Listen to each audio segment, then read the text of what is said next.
Halo, perkenalkan nama saya Ahkam Nasution. Saya anggota Komite Pemulihan Ekonomi Provinsi Jawa Barat dari Divisi UMKM dan Ekraf. Assalamualaikum warahmatullahi wabarakatuh. Saya Iman Haryono. Selain sebagai dosen pengajar dan juga trainer, saya diamanahi juga sebagai ketua koperasi di Bandung ini.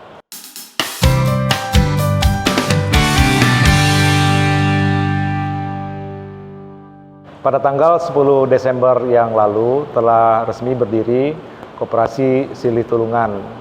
Ini merupakan perwujudan dari filosofi Silih Tulungan yang lahir di Divisi Komunikasi dan Gerakan KPED.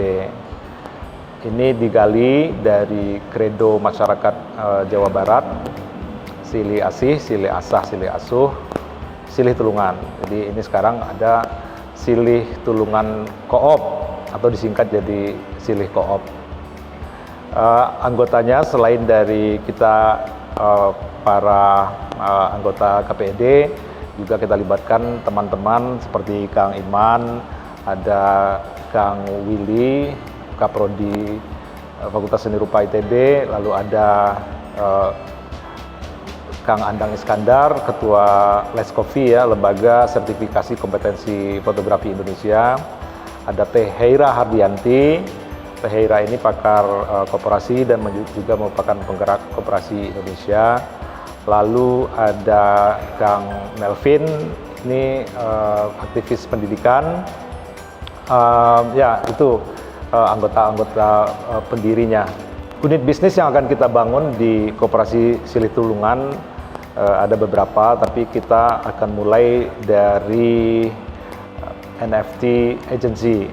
Mengapa NFT agency? Karena kita melihat ini potensinya sangat besar, potensi perubahannya untuk di masa mendatang.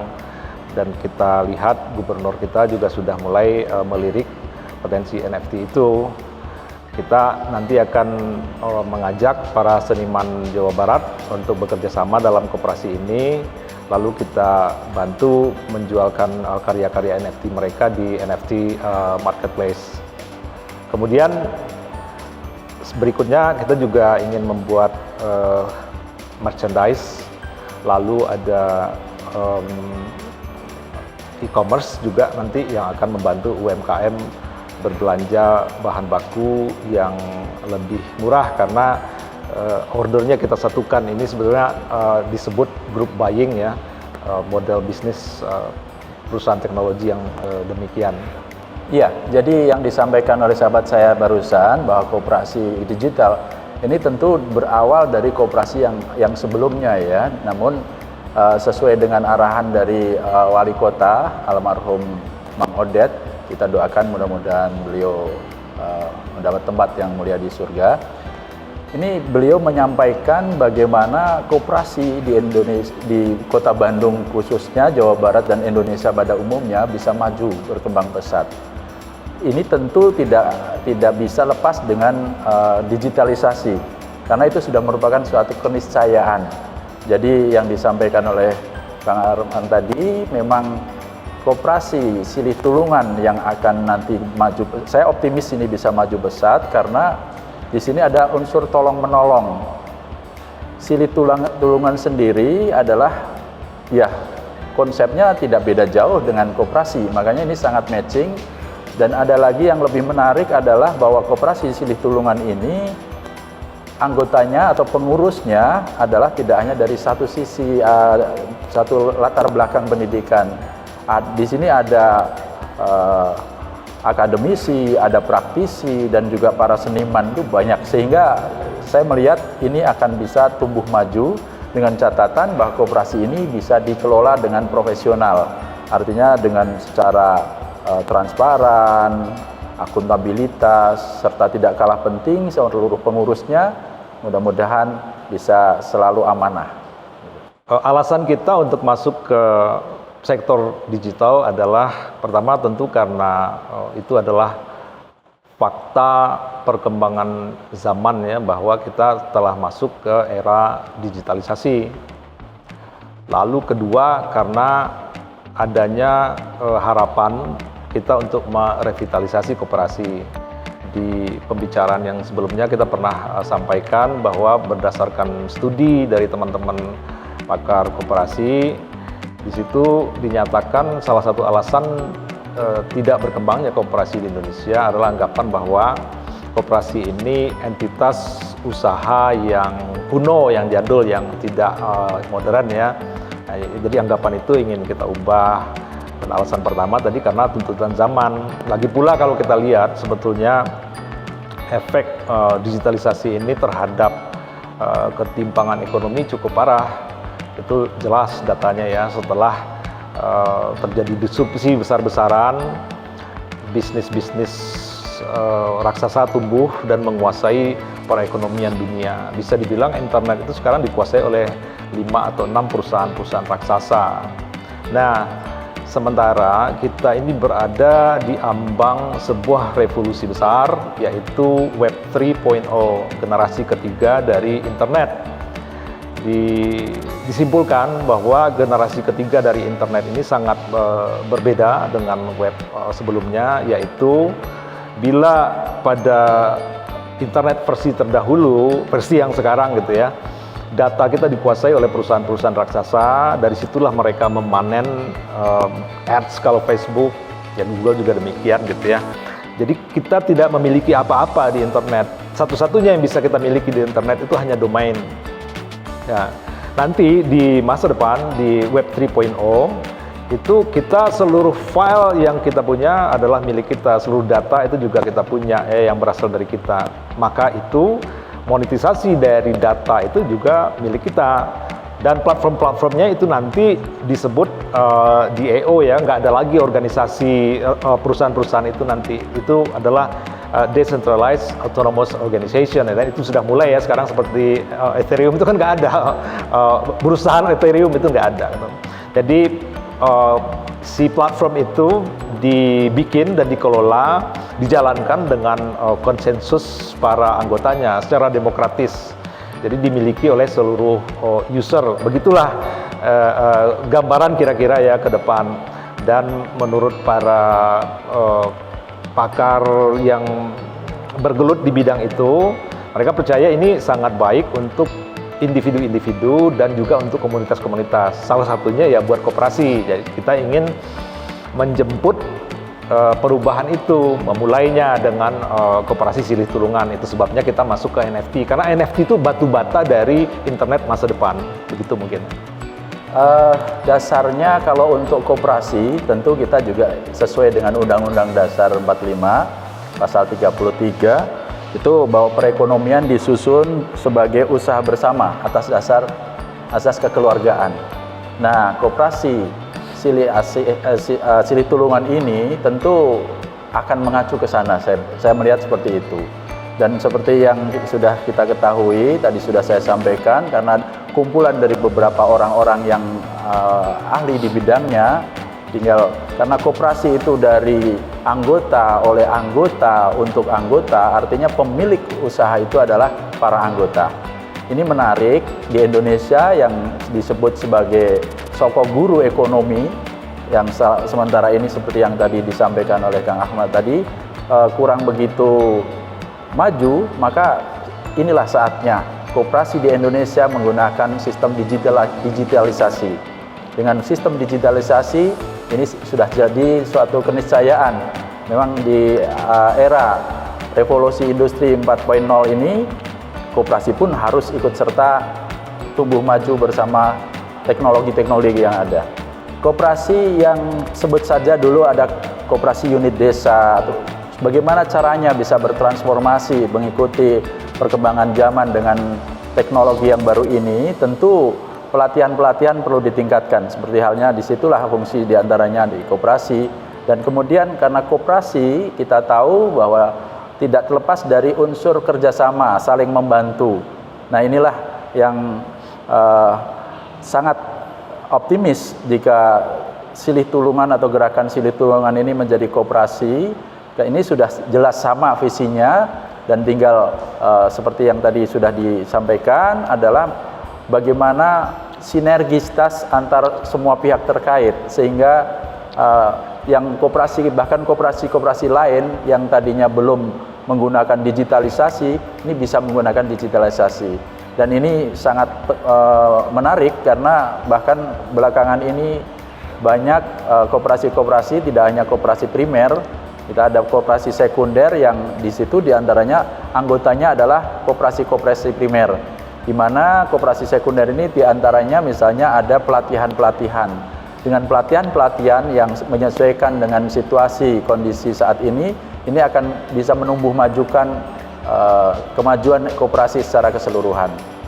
Kalau untuk infrastruktur IT-nya ya, untuk kebutuhan digitalisasi koperasi, kita bicara skop Jawa Barat, itu masih ada sekitar 600 sampai 1000-an lebih ya, desa-desa yang belum bagus koneksi internetnya. Jadi ini perlu ditingkatkan. Tapi sebenarnya yang lebih, apalagi kalau bicara UMKM ya, yang lebih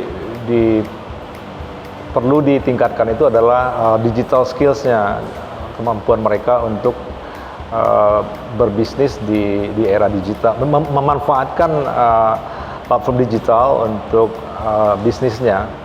Dengan teknologi digital tentu kerjasama itu akan makin mudah ya, kerjasama antar koperasi, termasuk juga kerjasama antar masyarakat. Saya sambung tadi dari Web 3.0 itu, yang membedakan Web 3.0 dengan Web 2 lah ya, utamanya adalah open source, teknologinya open source. Jadi bila ada sebuah problem yang sudah ketemu solusinya, solusi digital gitu ya, itu bisa dipakai oleh siapapun untuk membangun hal lain di atas hal tersebut. Makanya seperti dikatakan Naval Ravikant, Web 3.0 itu seperti Lego blocks. Nah, kita bisa bangun apapun dengan mengambil blok-blok Lego yang lain yang sudah jadi. Sehingga terkait dengan pertanyaan kerjasama antar koperasi dan antar masyarakat itu semakin dimudahkan dengan adanya teknologi digital, utamanya nanti dengan Web 3.0 itu. Potensi besar mungkin bisa kita lihat satu contoh aja ya. Satu contoh bagi seniman musik, seniman musik. Sekarang dengan pola streaming service itu yang seperti Spotify ya, satu lagu itu dihargai hanya $0.003 per stream. Nah, ini sangat tidak adil. Sementara bagian yang diperoleh oleh label dan Spotify-nya sendiri sangat besar. Kita bisa lihat ya berapa penghasilan Spotify setahun. Ini di masa depan ketika sudah berjalan sepenuhnya Web 3.0 akan berubah sama sekali. Spotify dan label itu juga sebenarnya udah dimulai, ada namanya Sound.xyz, itu sudah mulai beberapa artis menjual karyanya di sana dengan ya NFT based ya, dan itu sepenuhnya menjadi hak mereka penghasilan itu. Itu sih potensi besarnya mungkin salah satunya ya, satu contoh. Ya, koperasi yang selama ini berjalan itu koperasi yang ya bisa dibilang manual, kemudian bertransformasi diharapkan, ya memang sudah ada ya sebagian, tapi dengan adanya teknologi ini tentu sangat membantu koperasi dengan banyak hal. Sekarang sudah ada beberapa koperasi yang menggunakan Android yang bisa dijadikan untuk bagaimana cara membayar iuran pokok ya, iuran wajib dan juga sukarela. Ini bisa dengan menggunakan alat atau HP ya, sehingga masyarakat saya yakin cepat atau lambat, tinggal bagaimana kita lebih mempercepat prosesnya, itu akan bisa merasakan bahwa ternyata dengan menggunakan digitalisasi ini justru akan lebih memudahkan.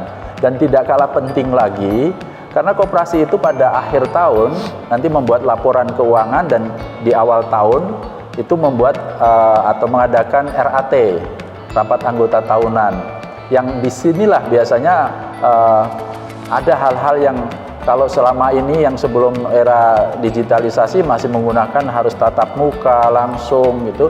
Sekarang bahkan ada payung hukumnya, bisa menggunakan tatap maya di samping tatap muka tentunya. Ini di Undang-Undang Cipta Kerja yang baru memang sudah disilakan untuk koperasi mengadakan RAT, atau kalau koperasi syariah namanya MAT. RAT itu rapat anggota tahunan, kalau MAT musyawarah anggota tahunan.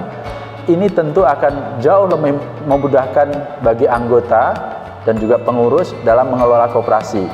Sehingga ke depan diharapkan hal-hal yang menjadi kendala, misalnya tadi jarak atau apa, baik itu koperasi yang menjual produk atau jasa, bahkan simpan pinjam, ini akan lebih mempersingkat waktu untuk transaksi-transaksi. Selanjutnya mengenai e-commerce yang juga rencananya akan kita bikin, itu modelnya disebut group buying. Contoh group buying itu ada di China, namanya Pinduoduo. Group buying ini menyatukan order retail dari orang-orang yang ingin berbelanja segala macam kebutuhannya, kemudian menjadi sebuah order wholesale yang besar. Contoh yang akan bisa kita bantu dengan model bisnisnya adalah para pelaku UMKM. Selama ini mereka berbelanja kebutuhan untuk bahan baku kan sendiri-sendiri. Misal sebuah konveksi yang bikin kaos, selama ini mungkin mereka belanja bahan kaos dalam jumlah kecil, lalu padahal yang seperti mereka ini kan ada ribuan jumlahnya. Bila itu disatukan, kita bisa langsung membelinya ke pabrik. Atau kebutuhan untuk UMKM kuliner, mereka kebutuhan untuk beli tepung atau gula dan sebagainya. Tapi bukan hanya UMKM ya, banyak lembaga yang juga bisa mendapatkan manfaat bila ini sudah kita jalankan. Contohnya sekolah-sekolah selama ini seluruh keperluan mereka dibeli sendiri-sendiri, padahal bila itu digabung, mereka bisa dapat harga yang lebih murah. Lagian sebenarnya persoalan supply chain ini kan sangat persoalan yang sudah menahun dan selalu dikeluhkan oleh setiap Menteri Perdagangan maupun Menteri Pertanian. Nah, kita juga sedang KPED ya juga ada bikin supply chain center. Jadi mungkin nanti e-commerce ini bisa bekerja sama dengan SCC. Bayangan saya SCC itu menjadi back end, kita itu di front end untuk tempat orang berbelanjanya, begitu kira-kira teman-teman di SCC yang membenahi supply chain dari paling hulu sampai ke hilir. Di depannya kita yang akan menjualkan produk-produk itu dengan metode group buying tadi. Demikianlah mungkin sedikit prolog tentang koperasi silih tulungan atau silih koop. Jadi kami hanya ingin melaporkan dulu aja bahwa koperasi ini sudah resmi berdiri. Mohon doanya semoga ini bisa menjadi model bagi teman-teman lain nanti yang ingin membuat koperasi, dan harapan kita koperasi betul-betul bisa menjadi sokoguru perekonomian di Indonesia. Terima kasih. Dengan semangat silih tulungan, kita optimis koperasi silih tulungan menjadi sokoguru koperasi-koperasi yang lain, dan ini menjadi pilot project untuk menjadikan koperasi memang berdaya guna, bermanfaat tidak hanya bagi anggotanya, tetapi juga bagi masyarakat di sekitarnya. Terima kasih. Semoga sukses selalu. Assalamualaikum warahmatullahi wabarakatuh. Semua bisa silih tulungan.